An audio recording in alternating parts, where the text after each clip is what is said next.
بسم اللہ الرحمن الرحیم۔ اللہ کے نام سے شروع جو بڑا مہربان اور نہایت رحم کرنے والا ہے۔ پیارے دوستو، آج ہم بات کریں گے اللہ تعالیٰ کے ایک ایسے برگزیدہ پیغمبر کی جن کو سمندر میں ڈال دیا گیا اور جن کو ایک دیو ہیکل مچھلی نے نگل لیا۔ آخر آپ سے ایسی کون سی خطا سرزد ہوئی تھی جس کی وجہ سے آپ کو کئی دنوں تک مچھلی کے پیٹ میں رہنا پڑا اور آپ کئی دنوں تک اس دیو ہیکل مچھلی کے پیٹ میں رہے، اور آخر کار آپ نے ایسی کون سی دعا پڑھی جس کی وجہ سے اللہ تعالیٰ نے آپ کو اس آزمائش سے نکال دیا اور آپ کئی دنوں کے بعد اس مچھلی کے پیٹ سے باہر آئے۔ پیارے دوستو، آج کی اس منفرد ویڈیو میں ہم آپ کو حضرت یونس علیہ السلام کے عجیب و غریب واقعے کے بارے میں بتائیں گے اور اس دعا کے بھی بارے میں بتائیں گے جو حضرت یونس علیہ السلام نے اللہ تعالیٰ کی بارگاہ میں مانگی اور جس کے بعد اللہ تعالیٰ نے حضرت یونس علیہ السلام کو اس آزمائش سے دور کر دیا۔ اور اس دعا کو جو بھی مصیبت زدہ پڑے گا تو اللہ تعالیٰ اپنے فضل و کرم سے اس کی تمام پریشانیوں کو دور کر دے گا۔ پیارے دوستو، حضرت یونس علیہ السلام اللہ تعالیٰ کے ایک برگزیدہ پیغمبر گزرے ہیں جن کو اللہ تعالیٰ نے قوم بنی اسرائیل کی طرف مبعوث فرمایا تھا۔ اور پیارے دوستو، یاد رہے کہ قوم بنی اسرائیل وہ واحد قوم ہے جس کی طرف اللہ تعالیٰ نے سب سے زیادہ انبیاء کرام کو مبعوث فرمایا، اور اللہ تعالیٰ نے حضرت یونس علیہ السلام کو نبوت عطا فرمائی اور آپ علیہ السلام کو عراق کے مشہور شہر نینوا کے لوگوں کی طرف دین حق کی دعوت دینے کا حکم فرمایا۔ اللہ تعالیٰ نے جب حضرت یونس علیہ السلام کو نبوت عطا فرمائی تو اس وقت آپ کی عمر مبارک 28 سال تھی۔ چنانچہ اللہ تعالیٰ کے حکم کے مطابق حضرت یونس علیہ السلام اہل نینوا کو ایک عرصے تک دعوت حق دیتے رہے اور انہیں اللہ تعالیٰ کی وحدانیت کی طرف بلاتے رہے، لیکن اہل نینوا نے آپ کی بات پر کوئی کان نہ دھرا اور وہ اسی طرح اپنے گناہوں اور برائیوں کے اندر مبتلا رہے۔ لیکن اس کے باوجود بھی حضرت یونس علیہ السلام اپنی قوم کو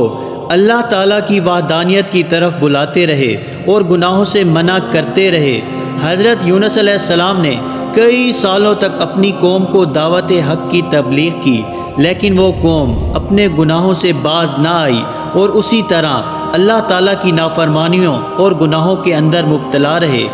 اہل نینوا کی اس مسلسل سرکشی اور مخالفت نے حضرت یونس علیہ السلام کو دل برداشتہ کر دیا، اور حضرت یونس علیہ السلام اپنی قوم کی نافرمانیوں کو دیکھ کر ان سے سخت ناراض ہوئے اور ان کے لیے اللہ تعالیٰ سے عذاب الہی کی بد دعا کر کے اس بستی سے روانہ ہو گئے۔ اور پھر جب آپ اپنی قوم کے لیے بد دعا کرنے کے بعد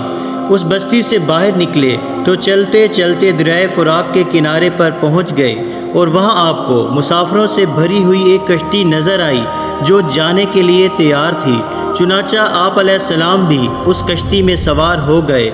کشتی ابھی کچھ دور ہی گئی تھی کہ اللہ تعالیٰ کی طرف سے خوفناک طوفانی ہوائیں چلنے لگی، اور ان خوفناک طوفانی ہواؤں کے اندر وہ کشتی ڈگمگانے لگی۔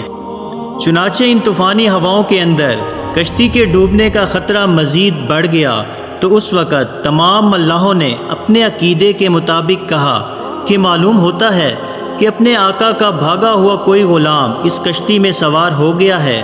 چنانچہ جب تک اس غلام کو کشتی سے باہر نہ نکال دیا جائے تب تک اس مصیبت سے نجات حاصل نہیں ہو سکتی۔ چنانچہ ملاحوں کی یہ بات سن کر حضرت یونس علیہ السلام نے دل ہی میں یہ خیال کیا کہ میں نے اللہ تعالیٰ کی وحی کا انتظار کیے بغیر ہی اپنی قوم کے لیے بد دعا کی اور وہاں سے چلا آیا، اور شاید اللہ تعالیٰ کو میرا یہ عمل پسند نہ ہو اور اس وجہ سے یہ آثار نمودار ہوئے ہیں۔ چنانچہ یہ منظر دیکھ کر حضرت یونس علیہ السلام نے ان ملاحوں سے کہا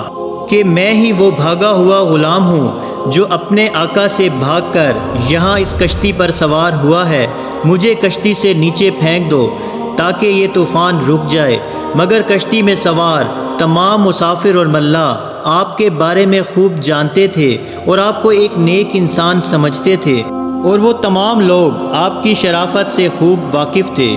اس کے بعد یہ طے پایا کہ قرآن اندازی کی جائے گی، جس کا نام قرآن اندازی میں نکلے گا اس کو کشتی سے باہر پھینک دیا جائے گا۔ چنانچہ سب کی رائے کے مطابق قرآن اندازی کی گئی اور پہلی ہی دفعہ میں حضرت یونس علیہ السلام کا نام نکل آیا، لیکن اس کے باوجود بھی تمام ملاحوں اور مسافروں کو یقین نہ آیا، اور پھر اس کے بعد دوسری اور تیسری بار بھی قرآن اندازی کی گئی، مگر ہر بار حضرت یونس علیہ السلام کا نام ہی نکلتا۔ چنانچہ اس طرح مسافر اور ملاح اس بات پر مجبور ہو گئے کہ وہ حضرت یونس علیہ السلام کو کشتی سے نکال دیں۔ ابھی وہ یہ سب سوچ ہی رہے تھے کہ حضرت یونس علیہ السلام نے خود ہی کشتی سے چھلانگ لگا دی، تو اس وقت اللہ تعالیٰ نے ایک بہت بڑی مچھلی کو حکم دیا، تو اس مچھلی نے آپ علیہ السلام کو زندہ ہی نگل لیا، اور اللہ تعالیٰ کے حکم سے اس مچھلی نے آپ علیہ السلام کو صحیح سلامت اپنے پیٹ میں محفوظ رکھا۔ جب حضرت یونس علیہ السلام اپنی قوم سے ناراض ہو کر اس بستی سے چلے گئے تھے، تو آپ علیہ السلام نے ان لوگوں کو عذاب الہی کی پیش گوئی بھی کی تھی، لیکن ان لوگوں کو حضرت یونس علیہ السلام کی کسی بات پر کوئی یقین نہ آیا۔ وہ لوگ کہا کرتے تھے کہ حضرت یونس علیہ السلام تو کہتے تھے کہ اللہ تعالیٰ کا عذاب آئے گا، لیکن اب تک تو کوئی عذاب نہ آیا،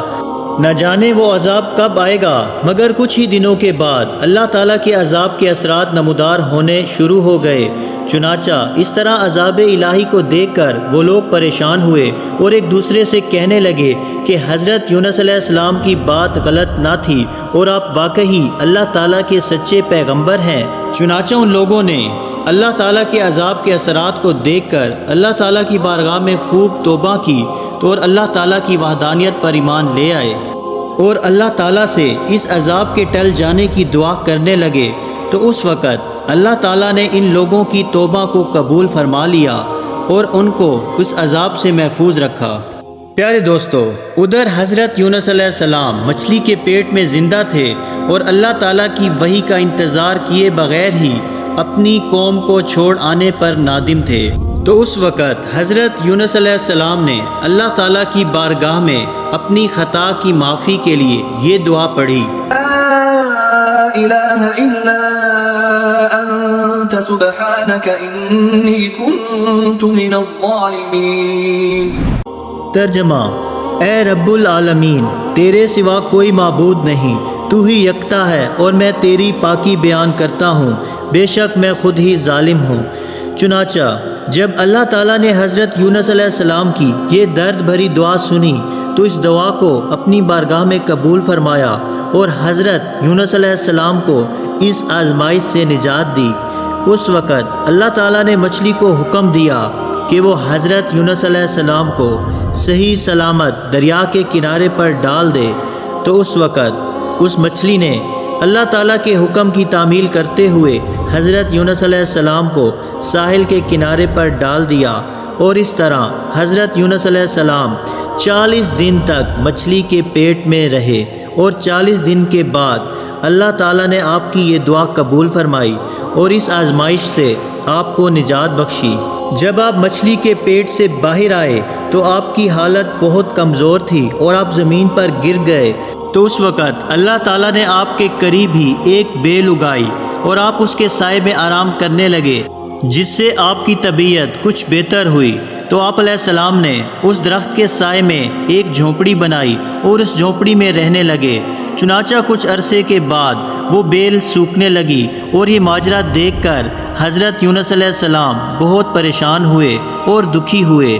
کیونکہ حضرت یونس علیہ السلام اس بیل سے بہت محبت کرنے لگ گئے تھے۔ تو اس وقت اللہ تعالیٰ نے حضرت یونس علیہ السلام کی طرف ایک وحی بھیجی کہ اے یونس، تمہیں اس بیل کے سوکھنے کا بہت افسوس ہوا، جو کہ ایک معمولی اور حقیر چیز ہے، لیکن اپنی قوم کو چھوڑتے ہوئے یہ نہ سوچا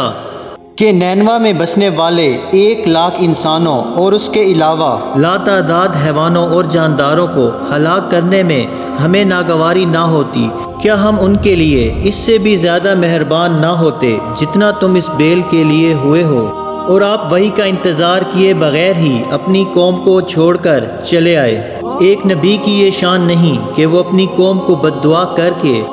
نفرت کی وجہ سے ان سے جدا ہونے میں جلدی کرے اور وحی کا انتظار بھی نہ کرے۔ پھر اللہ تعالیٰ نے حضرت یونس علیہ السلام کو یہ حکم دیا کہ وہ دوبارہ نینوا جائیں اور وہاں پر رہ کر نینوا کے لوگوں کو دین حق پہنچائیں۔ چنانچہ اس وقت حضرت یونس علیہ السلام اللہ تعالیٰ کے حکم کے مطابق نینوا کی طرف دوبارہ تشریف لے گئے اور انہوں نے حضرت یونس علیہ السلام کی آمد پر بہت خوشی کا اظہار کیا اور پھر حضرت یونس علیہ السلام سے دین کی تبلیغ حاصل کرنے لگے۔ اللہ تعالیٰ سے دعا ہے کہ اللہ تعالیٰ ہمیں بھی نیک اعمال کرنے کی توفیق عطا فرمائے اور برے اعمال سے محفوظ فرمائے۔ اسی طرح کی معلوماتی ویڈیوز دیکھنے کے لیے ہمارے چینل کو سبسکرائب ضرور کریں۔ جزاک اللہ۔